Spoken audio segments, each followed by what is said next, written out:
Je vais vous montrer comment utiliser Sales Navigator. Je m'appelle Fahim Hassani, j'ai monté l'agence Monsieur Lead. On aide des TPE et des PME à générer plus de leads qualifiés. LinkedIn, c'est ce qui nous génère nos opportunités via le contenu qu'on peut créer, mais via également de la prospection. Et en parlant de prospection, c'est vraiment compliqué d'en faire sur LinkedIn quand on n'a pas un outil comme Sales Navigator. Mais quand on prend Sales Navigator, on n'a pas forcément de tuto, de formation qui nous montre comment est-ce qu'on peut l'utiliser. Du coup, moi, ça m'a pris 7-10 jours, je pense, pour bien comprendre comment fonctionne l'outil et comment est-ce qu'on peut l'utiliser. C'est ce que je vais vous montrer ici. Quand on arrive sur Sales Navigator, on va avoir des personnes, les posts des personnes qui vont s'afficher en fait ici. Ça, c'est des gens qu'on a intégrés dans nos listes comme étant potentiellement intéressantes en fait pour nous. Donc on obtient leurs actualités, comme là typiquement Raji Arai, qui est donc ce monsieur. Ok, donc il s'agit d'un fondateur, il a fondé je pense un cabinet d'investissement. Donc c'est typiquement une personne qui peut entrer dans notre persona. Donc là je vois son post, qu'est-ce que je fais? Je le like, je peux également lui laisser un commentaire pour en fait que la personne me voit. Une des grosses différences quand on a Sales Navigator, c'est qu'on n'a pas le fil d'actualité un peu pourri de LinkedIn, où on voit plein de choses, plein de gens, mais peu qui nous intéressent en fait vraiment. On voit surtout des influenceurs, mais on ne voit pas en fait les prospects, les personnes qui nous intéressent en fait vraiment.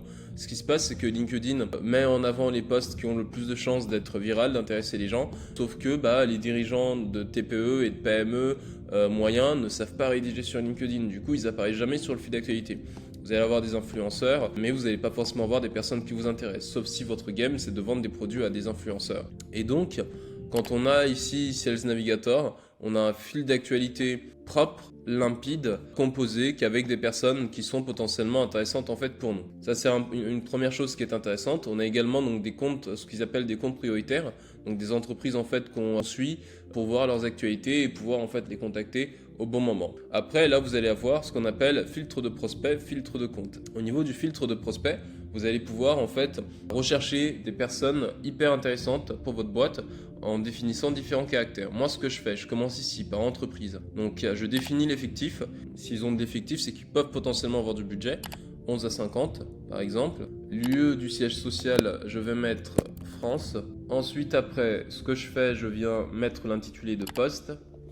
Moi en l'occurrence, c'est souvent des responsables commercial, responsables marketing, responsable communication, mais également des CEO, des fondateurs, des dirigeants.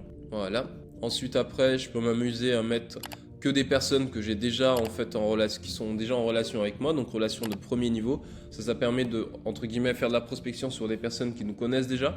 Mais je peux également mettre des personnes de deuxième niveau, donc entre guillemets les amis de mes amis. Ça c'est très bon ça pour la chasse de nouveaux comptes. Et voilà, donc là vous avez déjà un premier niveau de paramétrage.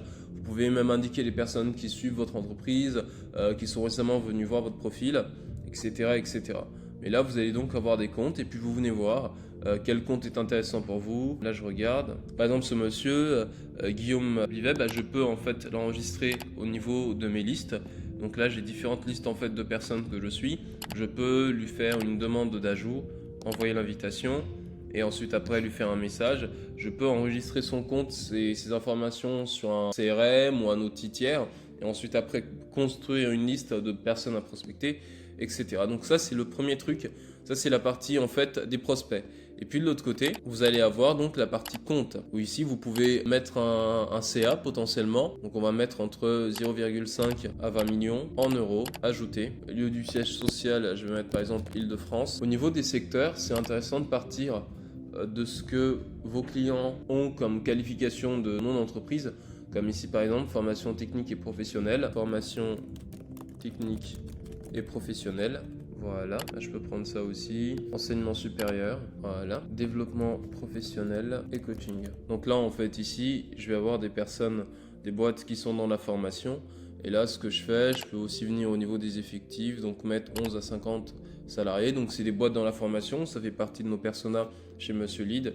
Et là après, je peux les enregistrer, je peux aller chercher des informations en fait sur eux. Typiquement, je viens ici. Là, je peux chercher responsable marketing, ils en ont pas. Là, si je mets là directeur et plus, ils me montrent directement des personnes qui ont des postes de direction, tous les employés. Voilà. Là, typiquement, là, j'ai la CM. Je peux l'inviter à ce qu'on se connecte. Ici, j'ai le fondateur qui est top également. Donc là, je l'invite à ce qu'on se connecte. Je vois qu'on a déjà des relations en commun. C'est top. Et voilà. Donc là, c'est la partie compte. Il faut voir. moi je vous recommande de faire un mixte des deux, mais je vous avoue que je suis plus au niveau des prospects, parce qu'on a souvent tendance en fait à dire qu'en B2B, en fait on s'adresse à des boîtes, mais en fait on s'adresse toujours à des humains. C'est des humains qui sont derrière ces boîtes. Donc j'utilise plutôt à prospect.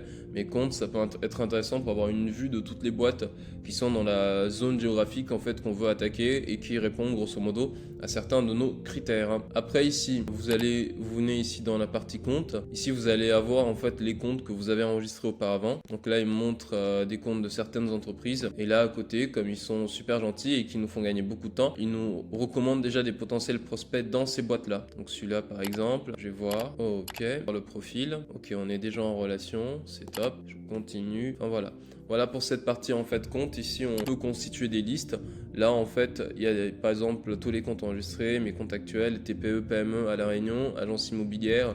Je peux créer par exemple une nouvelle liste de comptes, PME Île-de-France, je peux la décrire, XYZ, créer. Donc voilà, j'ai ma liste en fait ici et je peux aller chercher des PME en Île-de-France et les ajouter là pour constituer ma base de personnes à approcher. Là dans la partie prospect, on va avoir des personnes intéressantes en fait pour nous, responsable marketing, DG, lancement de newsletter, prospect rénovation énergétique, prospect formation, personnes actives, réseautier de LinkedIn, anciens clients. Donc voilà, vous faites comme ça la base des personnes intéressantes. Puis là dans messagerie, vous allez avoir les conversations que vous avez. Donc il y a une messagerie spéciale en fait dans Sales Navigator qui diffère de la messagerie que vous avez sur LinkedIn. Ça permet peut-être de trier, d'organiser en fait les échanges. Puis voilà, ici vous avez la partie recherche enregistrée. Donc il y a des recherches en fait que j'ai fait auparavant et que je peux venir voir en fait qu'est-ce qui a bougé, quelles sont les nouvelles personnes en fait qui sont venues. Là par exemple, là c'est les dernières relations que j'ai eues sur mon compte LinkedIn. Donc voilà. Et oui, donc voilà dans les grandes lignes le fonctionnement de Sales Navigator. C'est un outil qu'il faut utiliser tous les jours pour suivre, traquer les personnes intéressantes pour nous, pour voir quelles sont les opportunités marché, ajouter des gens, faire des messages, interagir, suivre des comptes clés. Et en fait, c'est très puissant parce que sans Sales Navigator, on ne peut pas efficacement faire de la prospection sur LinkedIn. Parce que là, pour chercher des gens, vous allez venir taper ici, par exemple, responsable communication et marketing. Vous allez avoir plein de personnes. Vous pouvez venir, même chose, deuxième niveau de relation. Lieu, on va mettre Île-de-France, afficher les résultats. Donc voilà, vous allez avoir plein de gens. Et au début, on pense que c'est intéressant, mais en fait, il y en a beaucoup qui ne sont pas forcément bien qualifiés. Et sur Sales Navigator, quand vous faites une recherche de compte, les premières personnes qu'on va vous montrer sont généralement les personnes les plus qualitatives.